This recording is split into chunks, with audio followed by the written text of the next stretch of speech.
Bismillahir Rahmanir Rahim. Alhamdulillah wa salatu wa salamu ala Rasulillah wa ala alihi wa sahbihi ajma'in walhamdulillahi rabbil alameen.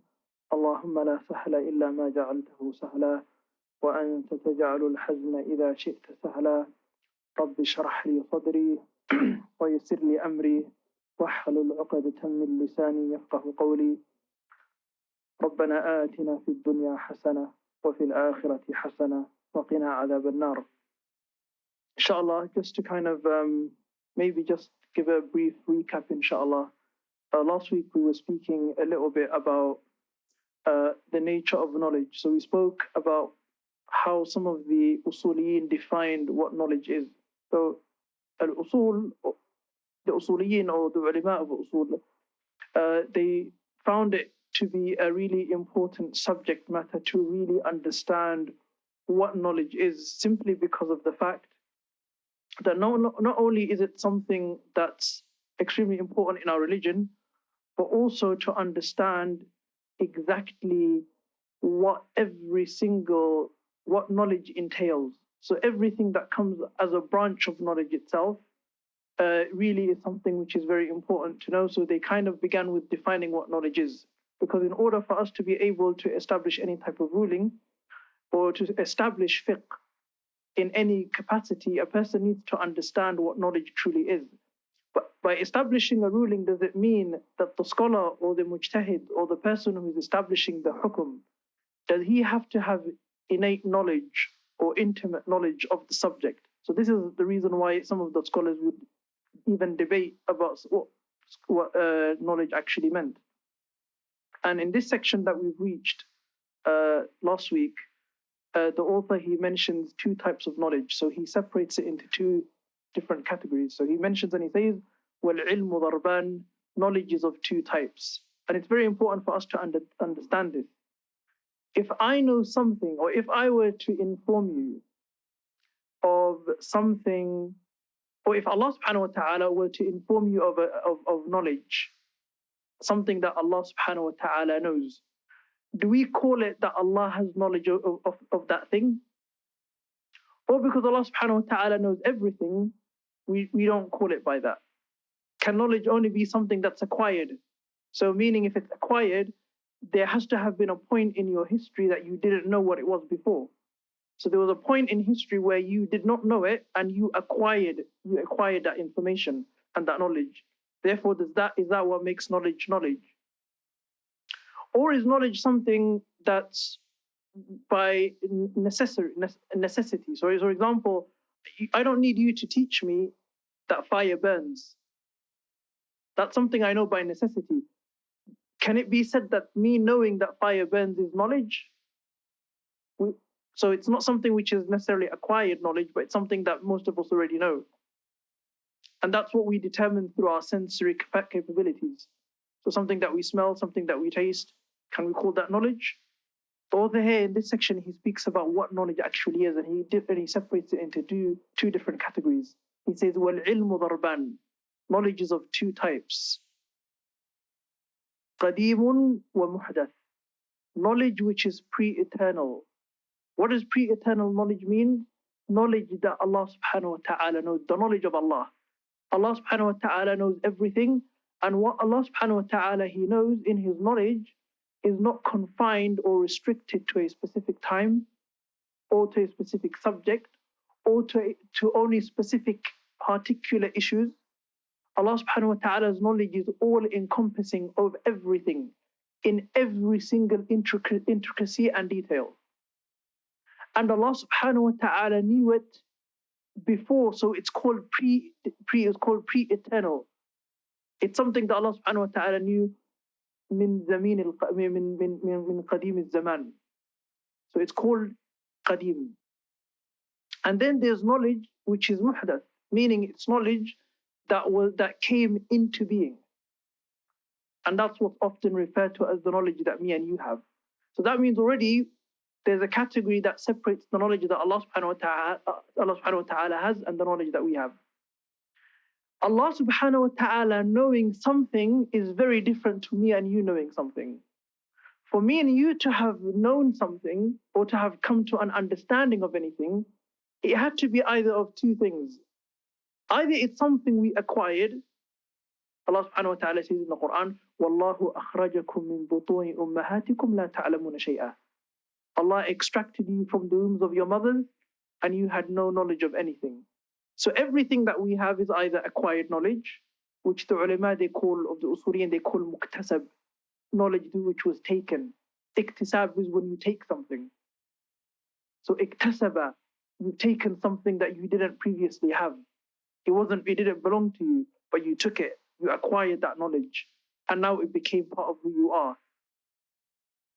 And there's also another type of knowledge, which is daruri. It's something that you learn, you didn't acquire it, but you learned it by necessity. You had to, as a species, for you to survive. Allah subhanahu wa ta'ala, He's given you sensory faculties which enabled you to grasp something. Whether you wanted to acquire that knowledge or not, you didn't even have to acquire it. You had to know it by chance. You have a sense of smell. You know how something smells simply by having that sense. You get that knowledge. You know what you like in your taste. So if you eat something, whether you like it or not, you now have that knowledge. But that wasn't something that you acquired, i.e., you didn't seek that knowledge out in that sense, but it was something that you had a faculty that Allah built inside of you, in which you had to, whether you wanted it or not, you gained knowledge about something. Okay?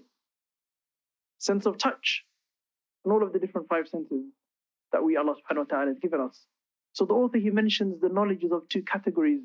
Qadimun, that which is pre-eternal, and that can only be described as Allah's knowledge. The type of knowledge that Allah subhanahu wa ta'ala, He has. And the nature of Allah's knowledge is completely different to the nature of our knowledge. Even if I were to know something 100%, and I was to be able to absolutely determine something, and I was able to acquire knowledge of any type of issue, to the point where I would not be able to acquire any more knowledge about that subject matter, it's still different to the type of knowledge that Allah subhanahu wa ta'ala, He has. It still wouldn't be in the same category. It's already two completely separate types of knowledge.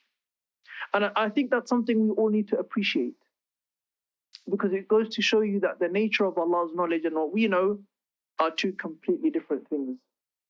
And that's something which is very important. And he mentions فَقَدِيمٌ, the author says فَالْقَدِيمُ, as for that predetermined knowledge, okay, he says it's ilmullah, it's the knowledge that Allah, He has. And he says وَهُوَ مُتَعَلِّقٌ بِجَمِيعِ الْمَعْلُومَاتِ, and it's connected with knowledge of everything. I.e., it's the type of knowledge that there is no space for ignorance. Whereas our type of knowledge that we have, there's space for ignorance. I can learn something today, but I can learn something also tomorrow. And I can build upon a knowledge that I have today with acquiring more knowledge tomorrow, or more knowledge next week, or more knowledge next month. Whereas Allah's type of knowledge is not one that it's gained today and can be built upon tomorrow. It's outside of the confines of time completely. Time does not restrict Allah subhanahu wa ta'ala's knowledge the way it does us. So the knowledge of Allah is in a completely different category than the knowledge that me and you can even possibly dream of. And that's something which is important for us to appreciate, simply because we can't even وَمَا قَدْرُ اللَّهَ حَقَّ قَدْرِهِ. Allah subhanahu wa ta'ala says they didn't give Allah His correct or due estimation. The estimation that Allah deserves and the way in which we should be considerate of Allah is not to the level that Allah is deserving of. No matter how much we try, no matter how much we even try to appreciate and understand Allah's knowledge and His level of knowledge, in which there are no categories, it's all one combined knowledge of all things, then it enables us. If we don't understand that, we'd never really be able to appreciate it. The author, he says, وَلَا يُوصَفُ ذَلِكَ بِأَنَّهُ ضَرُورِيٌّ وَلَا مُكْتَسَبٌ. He says Allah's knowledge could never be described as being something which is necessary knowledge or knowledge by necessity, i.e., Allah subhanahu wa ta'ala has built in faculties within him in which Allah subhanahu wa ta'ala gains that through sensory experience. Nor could it be described as wala muktasab, nor could it be described as acquired knowledge, because this would mean that it's not predetermined. It would mean that there was a period of time that Allah subhanahu wa ta'ala did not experience this, or Allah did not have that knowledge. So that cannot be described as either necessary knowledge or acquired knowledge. So then he explains the type of knowledge that we have. He says, "Wal muhdath," meaning that which was brought into creation, okay, or that is determined type of knowledge. He says, "Huwa ilmul khalq." This is the knowledge that is shared, or this is the knowledge which is the plaything of those who are created, meaning the creation, me and you. And then he says, وَقَدْ يَكُونُ ذَلِكَ, and this could be either knowledge which we gain by necessity, وَقَدْ يَكُونُ ضَرُورِيًا وَقَدْ يَكُونُ مُكْتَسَبًا, could either be one that we gain by necessity or we gain by acquiring. So it's one of those two. And then he explains exactly what these terms mean, because as I mentioned last week, it's very important to explain all of these different terms so we understand clearly exactly what the subject is speaking about and what the subject point is.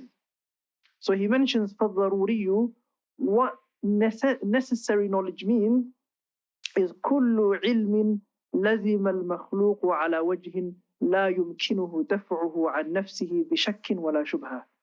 He says necessary knowledge is the type of knowledge in which you are compelled, whether you like it or not, and you can't reject that kind of knowledge.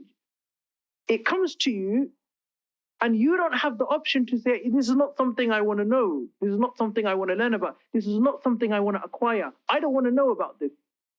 Allah subhanahu wa ta'ala created you with these faculties in which you have no choice to either accept or to reject this type of knowledge. You will, whether you like it or not, you will be compelled. It's in your nature to gain some knowledge on some things. That's what we call daruri. You have no choice. And then he gives an example. He goes, you can't. It's not subject to any doubt. So when you get that knowledge, does this taste sweet or sour? Unless you have an impediment or something, you'll understand exactly what something tastes like, because it's something and you might not necessarily be able to explain it. You might not necessarily be able to explain it in clear terms, but your experience of that is something that you know. And you become intimate with that, whether you like it or not. So then he says, وَلَا شُبْهَ, nor is there any room or space for confusion. And then he mentions, وَذَلِكَ كَالْعِلْمِ, and this is like the knowledge, al-hasili, that's gained, عَنِ الْحَوَاثِ الْخَمْسِ, through the five senses. التي هي, that which is, the author says, السَّمْعُ, hearing, وَالْبَصَرُ, seeing. Could you doubt that if I were to show you this and you know what this means, would you be, unless you're hallucinating or unless you've not accepted your own sanity, would you be in any doubt that this is a phone? That you're seeing a phone? It's clear, isn't it? So can this be called knowledge? Now I've seen the phone. Me seeing the phone and accepting that this is a phone, what have I acquired? What was something that, where was the necessity in all of this? The knowledge. Where is the knowledge? Is there any doubt? Is there any confusion? Is there a confusion that this is not a fridge? What about if this is a fridge? What if is there a fridge? Is there a car? Do you have any doubt that it may be a car, or is there any level of room, space for confusion or doubt? That's it. That's necessary knowledge. You see it with your own eyes. Okay? So he mentions washam, sense of smell, with dhawq, sense of taste, واللمس, and sense of touch. Unless these senses have been compromised, and this is something which is an important point. If they've been compromised, confusion can come maybe in those circumstances. But we're talking about senses that are not compromised. So senses which Allah subhanahu wa ta'ala has built inside of you, that's functioning perfectly fine. But then he says, that's one type. There's another type also in which knowledge is necessary knowledge. For example, the author says, وَالْعِلْمُ بِمَا تَوَاتَرَتْ بِهِ الْأَخْبَارِ. It is knowledge which was gained through mass transmission of reports. And I gave this example last week. Like, how many of you here in this room have been to Siberia before? Is there anybody here who's been to Siberia before? You can put your hand up. You have. Nobody's been to Siberia. So how do we know Siberia exists? Because they told us, mashallah. Are they thuqat? Are they trustworthy people that we would accept in transmission of knowledge? Are they? So even them, so all of them. So okay, if they were to tell us, that's a good point. That's a really good point. So let's say, for example, the Russians told us it exists. As Muslims, do we accept the transmission of people who are non-Muslim when it comes to knowledge? It depends. They have conditions, right? There's conditions. We have hadith and a tradition in hadith where there are certain transmissions which are accepted and some which isn't. One of the most important conditions is the person not only has to be a Muslim, but also has to be somebody who's trustworthy, truthful, and ethical. If they're none of these, are their reports accepted? So then why do we accept that then Siberia exists?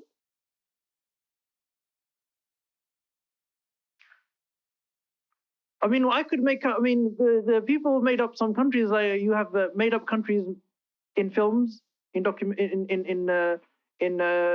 fiction.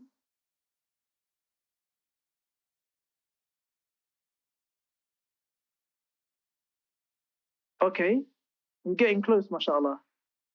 What is he? He pointed out something important. What did he point? Sorry, very.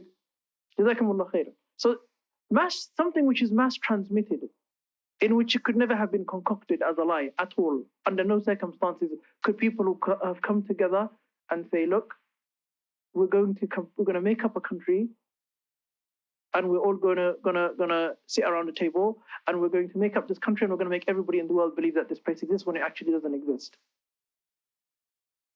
As we done with, okay, that's okay. Let's not. Okay, it's true. Okay, that's true. But I mean, even when you speak about Israel, okay, there's a difference between not recognizing something due to ethical reasons, an Islamic and an ethical way, and something which exists on the ground. It does exist on the ground, whether we like it or not.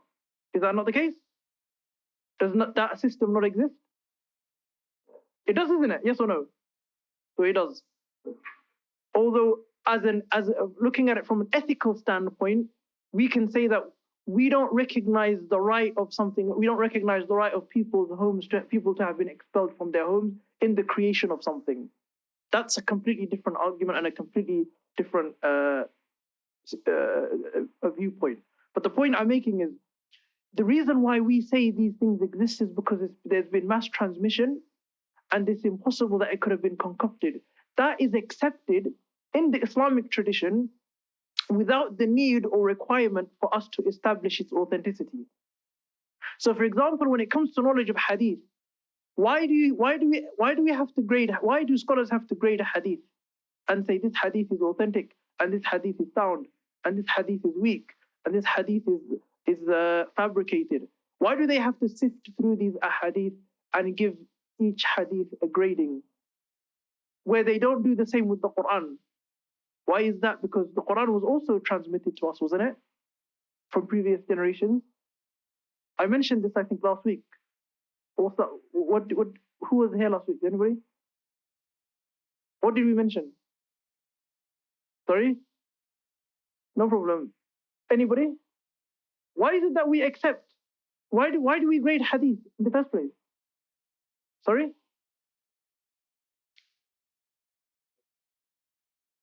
Why didn't they forget the Quran? Why didn't they forget the Quran? Okay, it's true, but that's true. The Quran is, we understand that to be the absolute case, but the method of transmission, does that have an impact on what we consider to be something absolutely acceptable? We don't even need anybody to talk about it, its authenticity or anything. We know it's already authentic. As opposed to a body of literature like hadith, where there has to be a system that sifts through and makes those gradings. The Quran is mass transmitted. Hadith is not mass transmitted. Hadith, there's an argument that you have some ahadith which are mutawatir. According to Ibn Hajar, he mentions, Ibn Salah doesn't consider any hadith to be mutawatir. Because that means can hadith be on the same level as the Quran? But that's another topic. It's going to come, inshallah. The book is going to speak about tawatur. It's going to speak about ahad. All of those, inshallah, subjects are going to be spoken about. So the author he mentions that the second type of knowledge, which is necessary knowledge, is a type of knowledge that's been mass transmitted. It could never have been concocted. And he mentions, and he gives an example. He says, "Min dhikri al-umam al-salifa," like, for example, the stories of the nations that came in the past. Okay? We know, for example, previous civilizations existed. We know that that there were people who came before us. And all of those names and all of those civilizations, we know it to be absolutely true. We don't have to authenticate it. Maybe the certain details or aspects as to their life in the anthropology, but anything else, we don't. But their existence is something which is known without any doubt whatsoever. So he says, وَالْبِلَادِ النَّائِيَةِ, and also all of the different countries and lands that are mentioned often. So he says, وَمَا يَحْصُلُ فِي النَّفْسِ مِنَ الْعِلْمِ بِحَالِ نَفْسِهِ. So he says also the knowledge that one acquires about him or herself. And he mentions مِنَ الصِّحَّةِ, like when somebody's feeling good, in good health, you have that knowledge. That's necessary knowledge. And when wasaqami, when somebody's sick, so you have knowledge over yourself.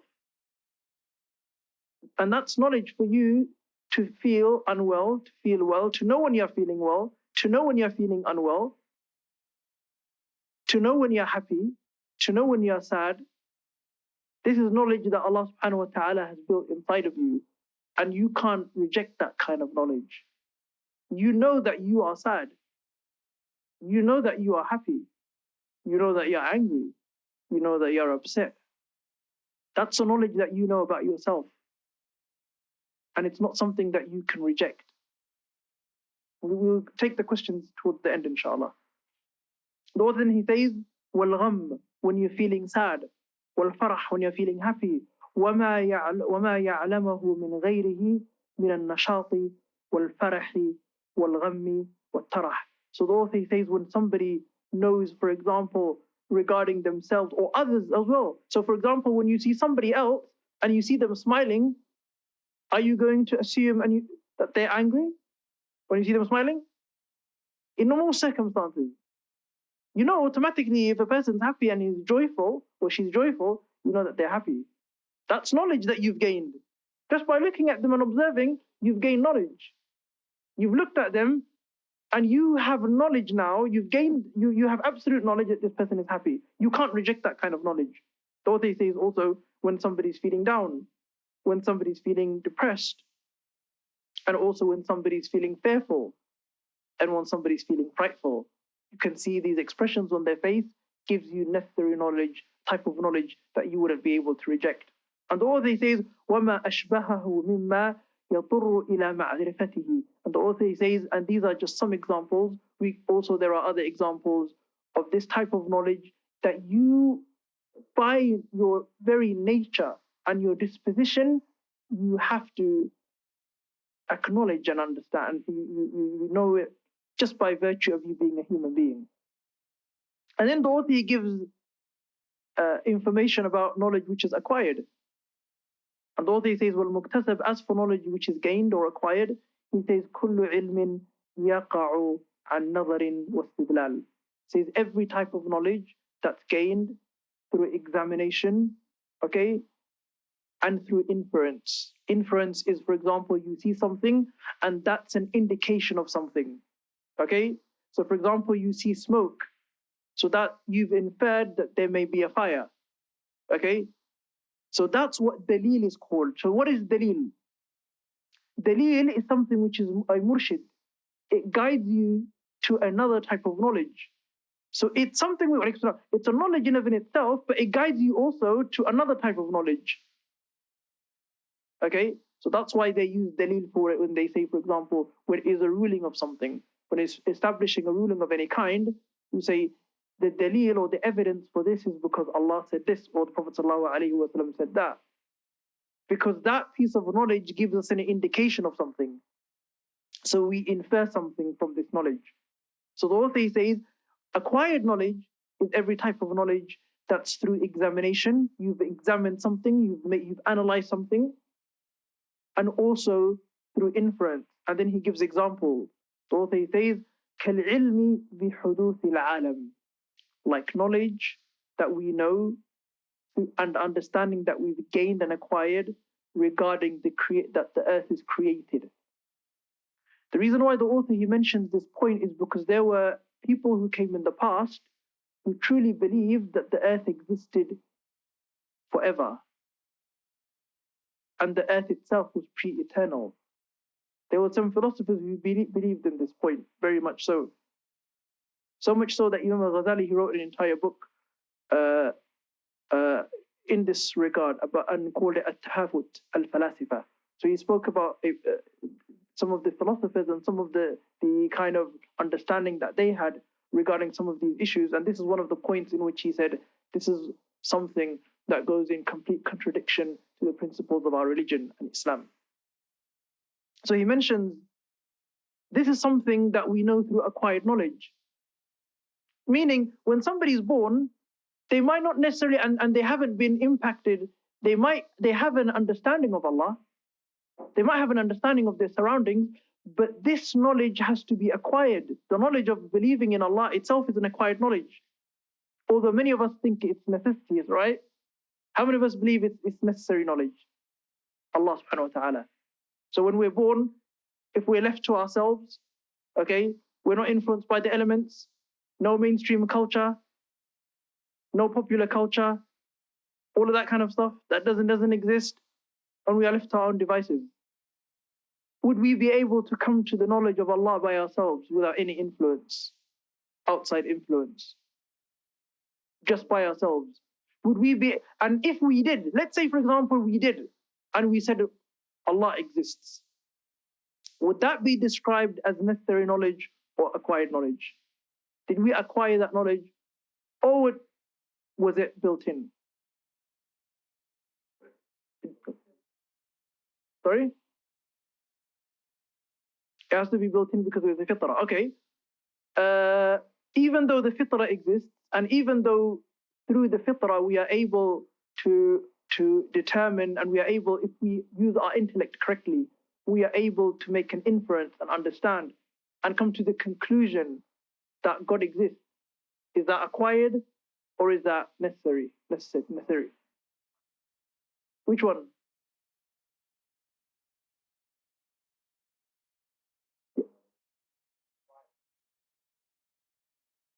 Yeah.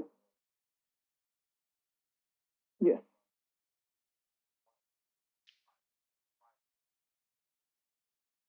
The difference is very good. Very good point.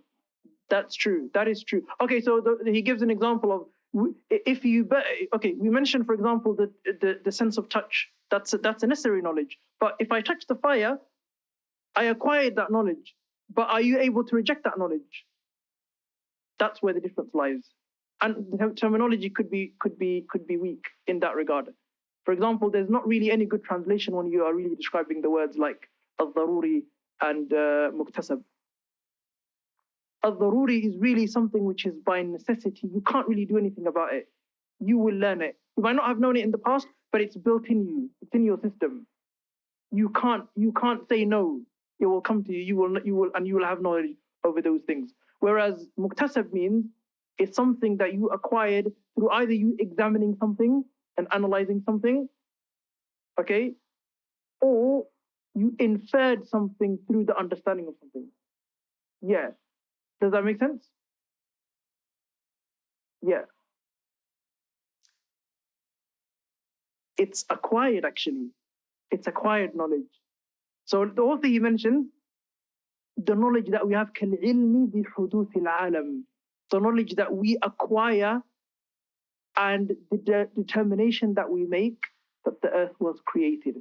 And then he mentions وإثبات الصانع, and also establishing the proof for the existence of God. Establishing the evidence for the existence of God is through inference, it's acquired knowledge. And then the author says وصدق الرسل, and believing in the truthfulness of the prophets and the messengers. This is acquired knowledge. So this is knowledge in which you acquire. Okay? You can examine by examination and by evidence, you are able to verify that Allah exists. You are able to verify that the Prophet ﷺ is truthful. And the author says, وَوُجُوبِ الصَّلَاةِ, you are able to have the knowledge that the prayers are obligatory. So he mentions now fiqh issues, وَأَعْدَادِهَا, and the number of prayers.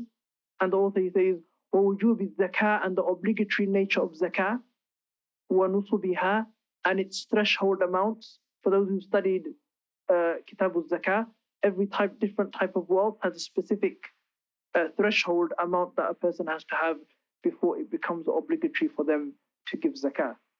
So then he says, وَغَيْرِ ذَلِكَ مِمَّا يُعْلَمُ بِالنَّظَرِ وَالْإِسْتِدْلَالِ. The author he says, and there are also other types of knowledge that wasn't mentioned, he said, that can be gained and acquired through examination and through inference. What about ignorance? If we mentioned some things about knowledge, then it's important for us to also to know what ignorance is. Okay? What does ignorance actually mean? And what is the nature of ignorance? And this is very important because to say I don't know something, is that in of itself knowledge? To not know something?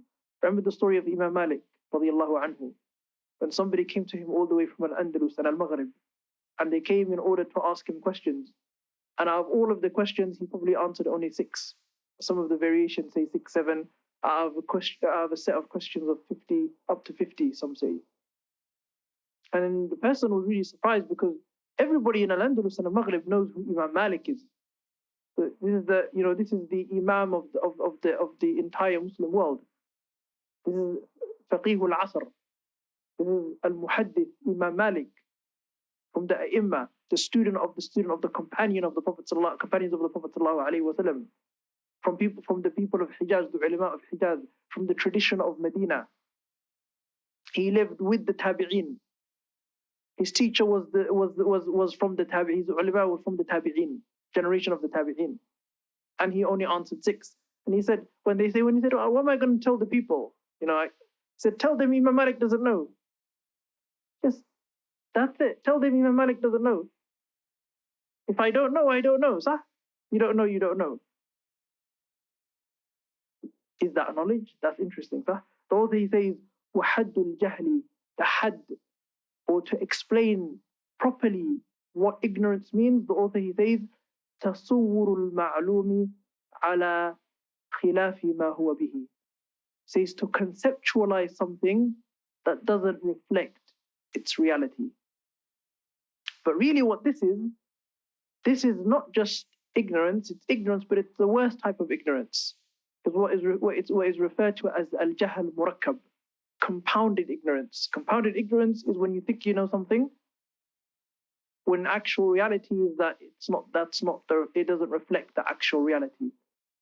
You could think you know something, but really you don't understand what that thing is. And that's the worst type of ignorance. Whereas you have something which is simple ignorance, whereas you assume you assume and you don't know something and you don't know it. So it's adamu ma'rifati shay. You just don't know what something is. You don't have an opinion about it. You don't say you know what it is, or you don't have a conceptualization of what it is that turns out to be incorrect. You just don't know what it is. That's a simple type of ignorance. Whereas the compounded ignorance is the worst type of ignorance, simply because a person thinks they know something and it doesn't really reflect the actual reality. Yeah. Yes. Which one, sorry?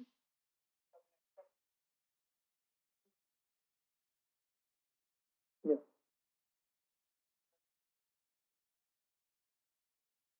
Yeah. I don't understand fully. Yeah. Yes. Yeah. It depends, obviously, because when you have knowledge, obviously there are certain rules where, I mean, what knowledge are you receiving, and where is it coming from? So there's so many different. It depends. So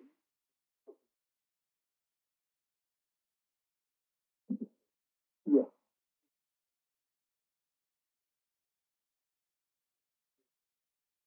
possibly, yeah. That is true, and we're going to come actually to an entire chapter that speaks about those kind of issues, inshallah. Um, so we're going to speak about that as well, inshallah. What about knowledge of the Jews and the Christians and their holy books? What place does that have in the Islamic tradition? That's that that's a very interesting subject, inshallah. And I mentioned this last week as well, I think, and the week before. We're going to speak about that as well. The other thing he mentioned was dhann. What is speculation? Speculative knowledge. Speculative knowledge is very important because the vast majority of our Sharia is based on speculative knowledge.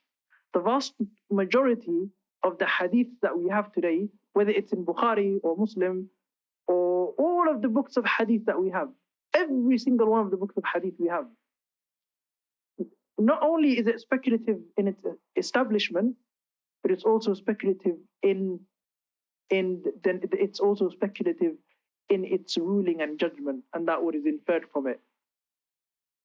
What does that mean to you?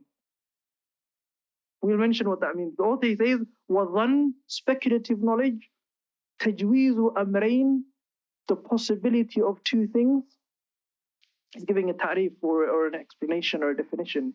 He says, الظَّنْ, or speculative knowledge, is the possibility of one or more issues, with one being more clearer than the other. Okay? Okay, one being more apparent than the other. So you have two issues. These two issues, it could be one of the two. Okay? The issue that we're speaking about, that which is correct, it could be one of the two, could be correct. Only, let's say that. It's two issues, one is more clearer than the other. The author gives an example. He says, كاعتقاد الإنسان فيما يخبر به الثقة أنه على ما أخبر به. So say, for example, somebody who's a trustworthy, ethical human being gives you information about something. The the likelihood is that what he's telling you is the truth, isn't it? Especially if he fulfills all of that criteria. If he's a truthful person, and he's ethical, and he's a believer, and he gives you information, most likely what he's telling you is the truth. But is there a possibility that it could be wrong? The author says, وَإِنْ جَازَ أَنْ يَكُونَ بِخِلَافِ ذَلِكَ. But there's always the possibility that the information that is relayed to you might not necessarily be the case. It's a margin of error, isn't it? That's always a possibility. There could be many reasons why a truthful, ethical, believing person might give you information, and that information may be wrong. Okay? Human error. They could have forgotten. They could have mixed something up. There could be some other issue. Could be so many things. The author he mentions, وَظَنِّ الْإِنسَانِ فِي الْغَيْمِ الْمُشِفِّ الثَّخِينِ أَنَّهُ يُجِيءُ مِنْهُ الْمَطَرُ. The author he says, also when you speculate and you see, for example, dark clouds coming in the horizon and the environment changing, for you to assume that this means that there's rain coming. Most likely that's what it would be. But the author says, وَإِنْ جَوَّزَ أَنْ يَنْقَشِعَ مِنْ غَيْرِ مَطَرٍ. But the possibility is always there that those clouds will dissipate and there will be no rain. You see? One is more apparent than the other. Most likely it would be rain, but there's always a possibility that it might not bring rain. So that's what you call a situation, or that's what we refer to as adhan.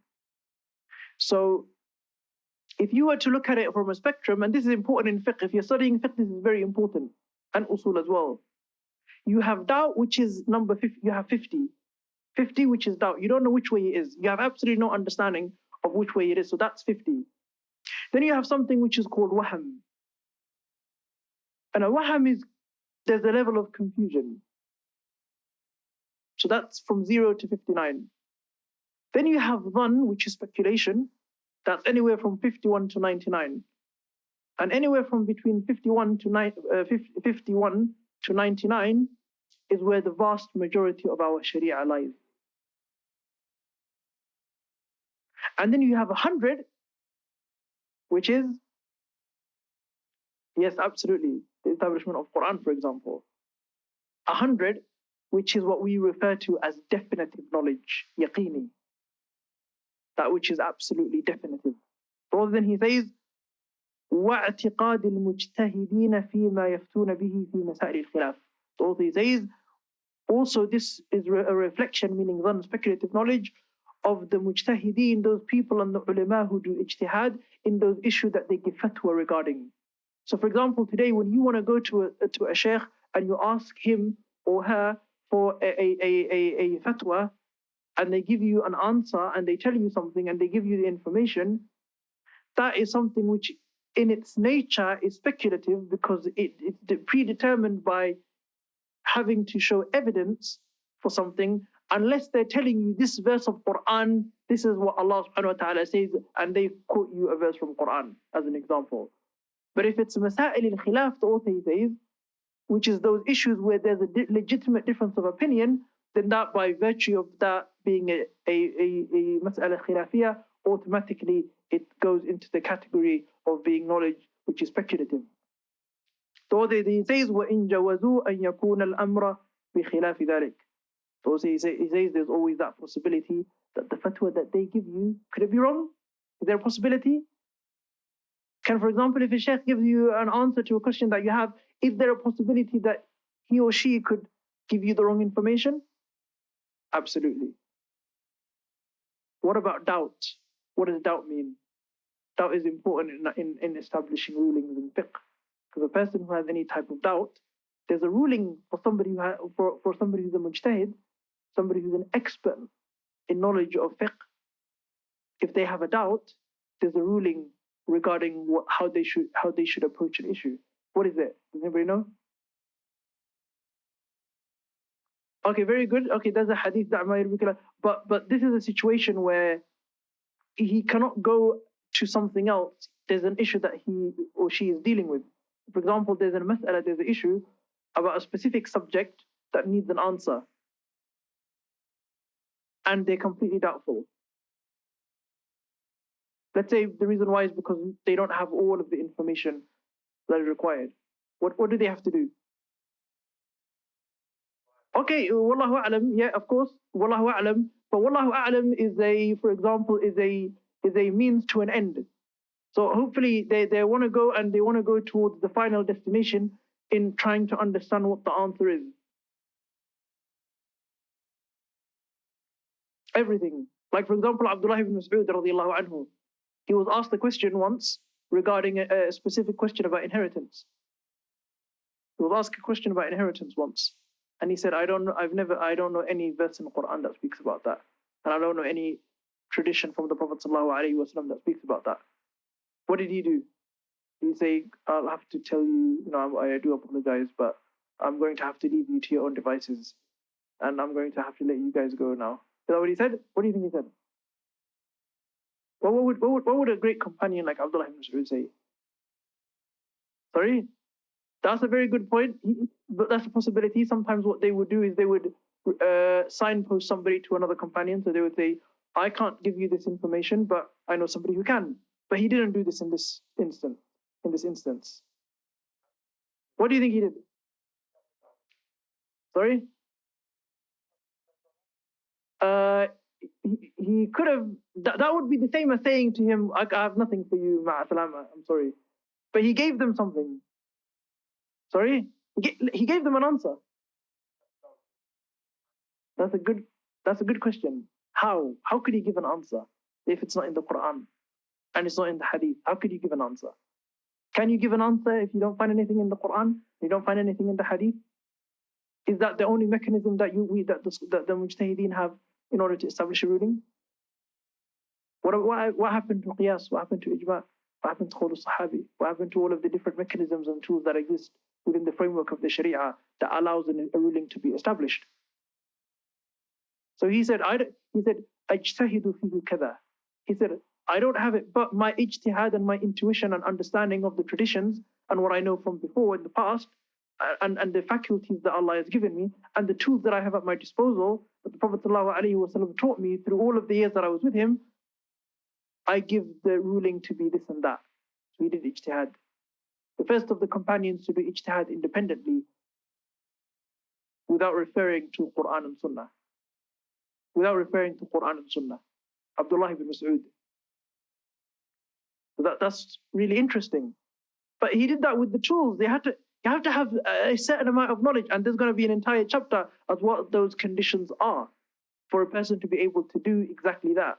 That what I just described, to do that, you don't have any Quran, but still be able to establish a ruling. It means that you have to have gone through rigorous amounts of training. It's not somebody who studied for 10 years or something like that. You have to really, really have an absolute. Remember, Abdullah ibn Mas'ud is one of the scholars of the companions.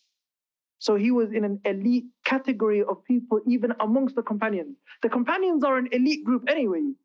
But imagine you are an elite with an elite group. That's what Abdullah ibn Mas'ud was. A handful of scholars who were considered ulama al-Sahaba.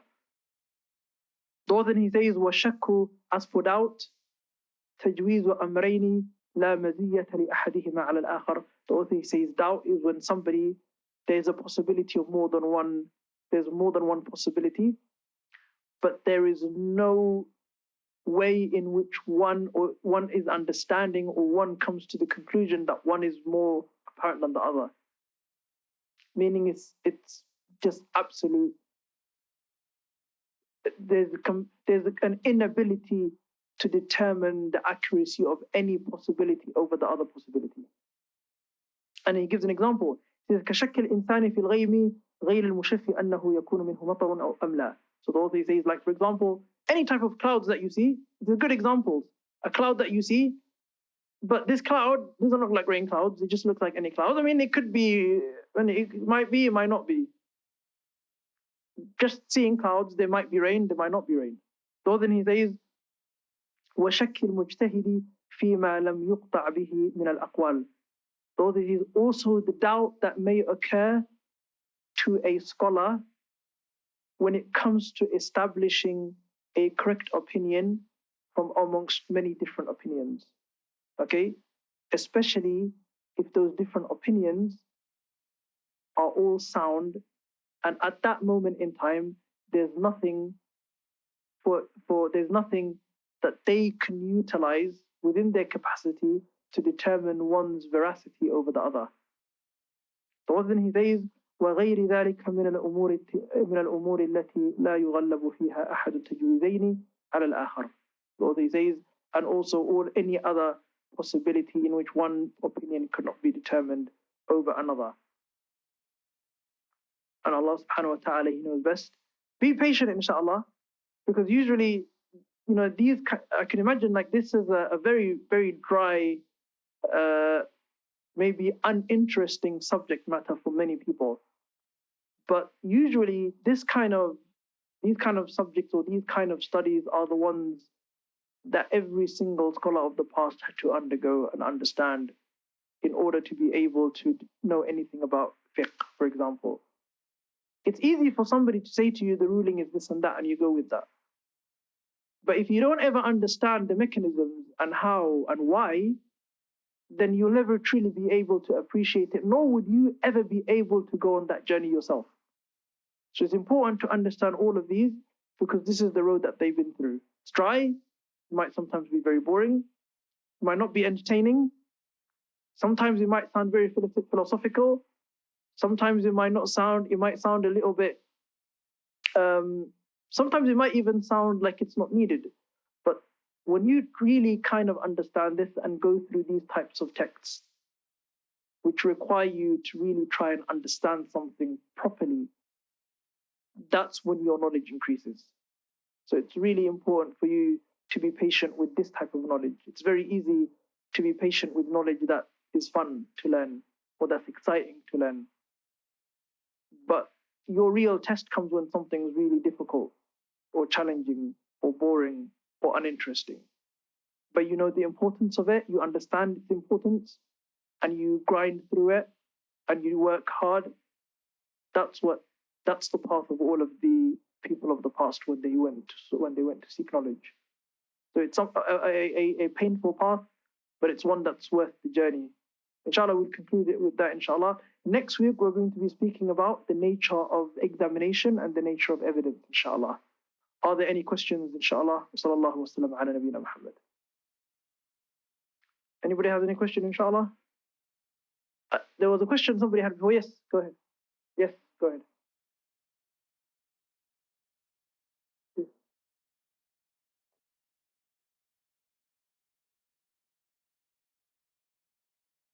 Very good question. Say, for example, somebody talks about, so like, for example, an atheist speaks about, for example, evolution and speaks about these kind of things.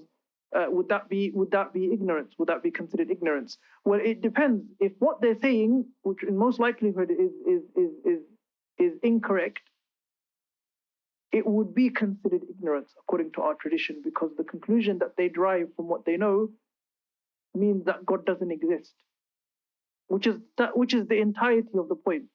So the reason, for example, why they speak about evolution isn't because evolution necessarily is wrong. There are many types of evolution that's correct. As creatures, as a species, us being able to adapt to our surroundings, and for us to be able to change in certain ways, even in our physiology, that's something which is a fact. Nobody can deny that. That's something which is an observable fact. But you have to understand where that message is going, because when you are purely deterministic and the entirety of your argument is premised on the fact that that's the entirety of everything to do with creation, is that things change and by its nature it's changing, and you can't point the origin of how it changes and why it changes. So there's an effect without any cause whatsoever. The whole point is that it's supposed to lead you to the argument that God doesn't exist. That's where it's heading. Because if I say to you today, you know, this is happening, or this has happened and it's continuously happening, and it's a chain effect, but I'm not telling you, and I don't acknowledge an initial effect. Okay, I don't acknowledge an initial effect, even though that's something which is it has to be somewhere in the argument. You can't run away from that point. But that's one issue that either it's nobody wants to talk about, or it's something that's not given any type of importance, is because that's something where they show their compounded ignorance. So tasalsul al-ahadath, Imam al-Ghazali, he speaks about this point very, very importantly. And he mentions, for example, the point that even if somebody wants to make that kind of argument, so this is, by the way, atheism isn't something that's new. It's become recently popular, but it's existed for a very long time. So where did the chain reaction begin? And what was the cause? Because, you know, in the rules are there has to be a cause for everything. And that's where they fail the test. And that's something which is important to understand. So is it ignorance? Absolutely, it's ignorance. Not only in their method of explanation, but also in their conclusion as well. Wallahu alam. Is that what you were asking?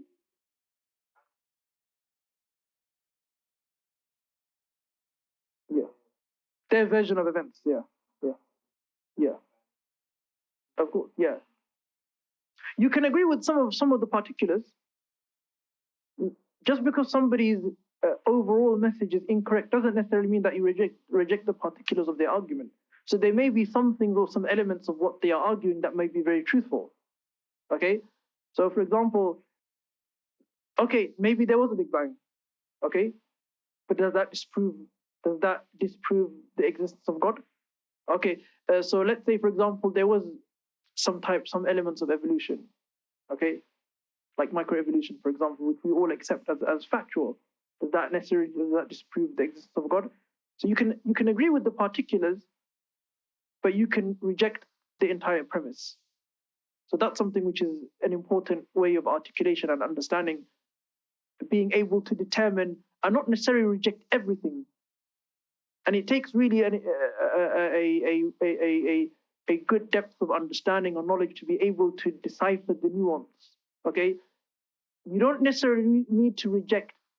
And that's one of the ways in which they will call you an ignorant person, because in your desire to completely destroy the or to to kind of diminish what they're saying, because their finality or their main conclusion, you rejected the whole thing, the entire premise. You'll be rejecting some things which we believe to be true. So that's also something that many people are not really much very well aware of, which is something that we need to also be careful of. You can reject something without necessarily rejecting all of its particulars. Okay, and that's something which is a very important point. You don't ridicule the entire argument, because there's a lot of things within the argument that is true, but you decipher and understand the nuances, and you understand that that doesn't mean that. That we agree, but we reject, you reconciling this A with B, because we think those are two completely separate issues. That's something which is important. Wallahu alam. Do you have something? Yeah. Yeah. Of course. Yeah, that's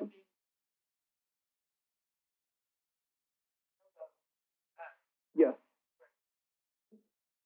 Absolutely. That's true. That's true. So there's a lot of, you have to, of course, uh look, whenever you have an ideology and your beliefs is superseded by your ideology has to cover up all of the mistakes in your belief. It's not a standalone belief. So, for example, you have to realize that a lot of the new atheists that exist nowadays, many of their arguments don't hold. It doesn't. It's not verifiable and strong enough to be able to withstand a lot of the criticisms. So, because of that, what makes up for it? What makes up for all of those issues? Ideology, dogma, exactly.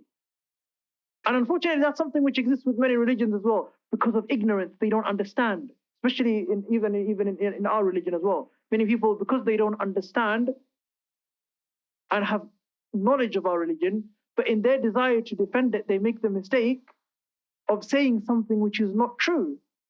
And that's happened many times, but this, inshallah, a point for another day, inshallah. Are there any other questions? Yeah. Yes. Qadim. Yeah. And the second one is they call it hadith, but it's muhdath. Hadith muhdath. Yeah. So yes. Yeah. Very good. That's what it is. Absolutely. That knowledge which is instinct, that you have through instinct, that's exactly what it is. That's what necessary knowledge is. Because you won't be able to deny it. You don't have the capacity to be able to reject that type of knowledge. When it comes to you, you accept it. And it becomes embedded within you. So that's what it is. As opposed to knowledge which you acquire, or knowledge which is by its nature acquirable. You can choose to accept it or choose not to accept it. Okay? Like, for example, you could learn about Salah, or you don't have to learn about Salah. Okay? Like that. Yes. Yes. Yeah. Yeah. كانت رتقا فتقناهما. The verse in Surah Al-Anbiya. Some scholars, they use that as a evidence to show of the possibility of the Big Bang. The verse that the earth and the heavens were one joint unit until Allah subhanahu wa ta'ala caused them to be cleft asunder from one another, meaning a complete separation, a process of separation, complete separation, in which they became separate entities before they were one entity. And that's exactly what the argument they make. So you had all of these particles and all of that stuff, and there was a huge event that took place, and you had all of these, you had the universe, you had planets, you had all of this. So that in that explanation, it does coincide with what we believe also. However, is that exactly what it is? Allah knows best. We don't know. Either way, even if we say that that's what happened and we make the case and we agree, how does that disprove God's existence? It goes back to that point again. So you can agree with the particulars, but you can disagree with the premise of their argument. The reason why they're making the argument is completely different to the particular. The particulars could be true. So, for example, imagine me saying to you, I'll give you an example. I say to you, the earth is round. The earth has mountains, it has rivers, it has seas, it has deserts. Therefore, God doesn't exist. Sorry? Completely, isn't it? So that's literally what's going on here. What I said all is true, except that last what I used as an argument, my conclusion to everything that I've said was where the problem lies. So that's pretty much what it is. And you have to be very careful not to reject everything, because by you saying now, but you'll find somebody who's very sincere but doesn't have much knowledge who will say, no, everything you said is nonsense. And how would that person look? Person who's saying that everything you said is nonsense, ignorant, stupid. And that's the whole point. The whole point is to make you look like an idiot. That's what they relish on. That's the whole point of that's the entirety of the whole project of new atheism.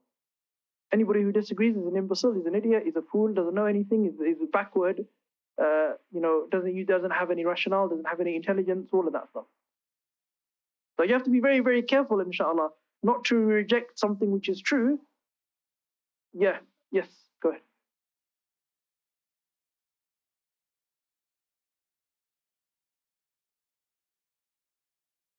There's a scholar who wrote an entire book on it. So there's a book called Kitab al-Hayawan. It's called the Book of Animals. One scholar, okay, Al-Jahiz, he wrote an entire book. He was from Basra. He wrote an entire book 1,000 years ago, in the 9th century after Hijrah. He wrote a book called, it's in Arabic. I don't know if they've translated it into English. He was an African scholar from Basra in Iraq. So he wrote a book called Kitab al-Hayawan. In this book, he speaks about microevolution of animals. He wrote in great detail.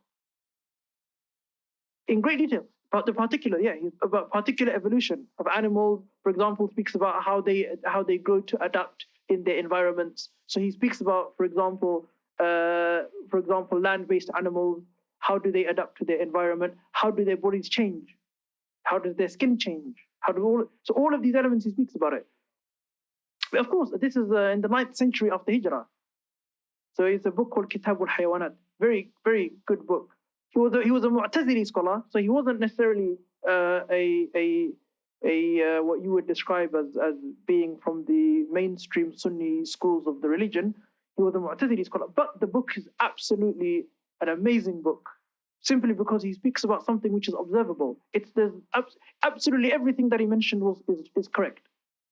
And that doesn't necessarily mean to say, you have to realize where the argument of evolution goes wrong. If you as a Muslim reject evolution, you are possibly rejecting something which is correct. Like, for example, today, if you were to go and live in a hot country, you will get a little bit darker. This is just normal. You will adapt, certain traits will adapt to the environment that you live in. If you reject this message, or you reject that piece of knowledge or that piece of information, you are just rejecting something which is true. What my argument is don't reject those particular points, because those could be true. But the problem with us is in our effort and in our sincerity in wanting to disprove the main message that they have. We're trying to disprove something which is truthful. Yeah. They use it, yeah, absolutely. So they use it for macroevolution as well. And from that they use it to prove that everything happened by in a course of events in which the whole there is no room for a creator. It was chemicals that mixed with each other, and there was different processes that took place. All of these processes took place, and this is what gave birth to what we know as life today.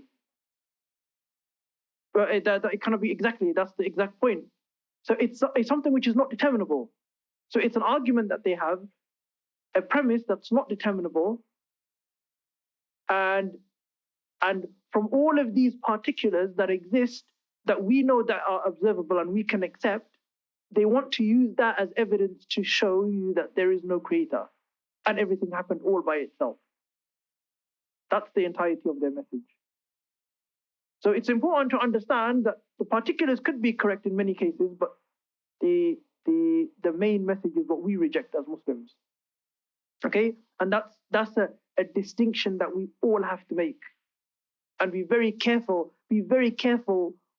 when you want to reject any type of message. Okay?